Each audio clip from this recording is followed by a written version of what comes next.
বিসমিল্লাহির রহমানির রহিম। আসসালামু আলাইকুম সুপ্রিয় দর্শক, দেশ ও দেশের বাহিরে যে যেখান থেকে দেখছেন সবাইকে শুভেচ্ছা জানিয়ে শুরু করছি আজকের রেসিপি। আজ রান্না করব পাঙ্গাস মাছ, সাগরের পাঙ্গাস মাছ। এই মাছটা ছিল 11 কেজি ওজনের, এখানে 1 কেজি হবে। যেহেতু সবগুলি মাংস জাতীয়, মাছটা কোনো কাঁটা থাকে না।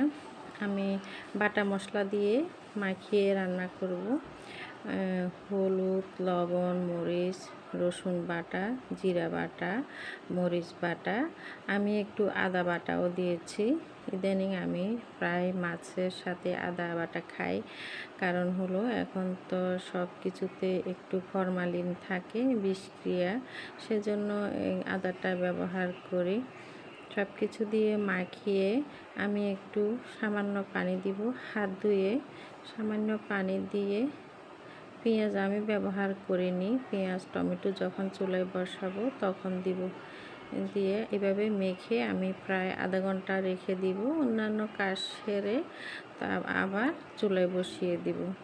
আধা ঘন্টা পরে এখন আমি একটা টমেটো আর একটা পেঁয়াজ দিয়ে বসিয়ে দেব চুলায়। টমেটোগুলো একটু ছড়িয়ে দিচ্ছি, পেঁয়াজ টমেটো চুলায়, লাকড়ি চুলায় রান্না করব। বসিয়ে দিয়েছি, দেখেন একটু কষে উঠেছে। এখন আমি কোনো কাঠি দিয়ে লাড়বো না, এখন শুধু একটু পাতিল ধরে নেড়ে দিব, কারণ মাংস জাতীয় মাছটা হয়তো লেগে যেতে পারে।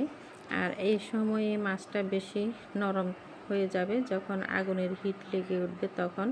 তাই আমি এখন মাছগুলোকে এই খুন্তির সাহায্যে নাড়ব না।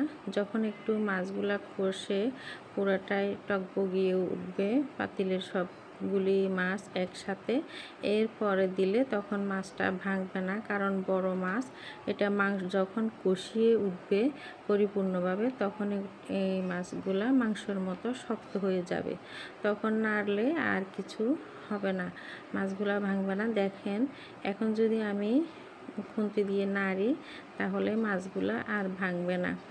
আসলে নাড়তে হয় না, কারণ পাতিলের নিচে হয়তো লাগতে পারে, সেজন্য। না হলে না লাড়লেও হয়, যেহেতু ননস্টিকের পাতিল না।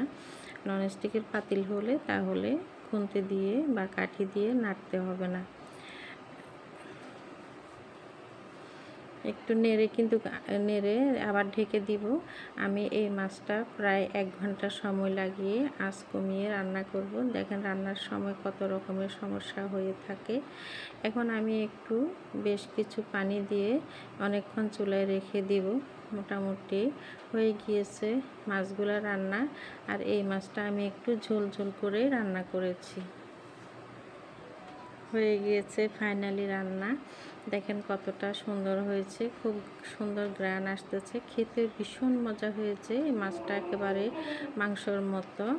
ভিডিওটি সম্পূর্ণ দেখার জন্য ধন্যবাদ। ভিডিওটি ভালো লাগলে লাইক কমেন্ট শেয়ার করবেন, চ্যানেলটি সাবস্ক্রাইব করবেন।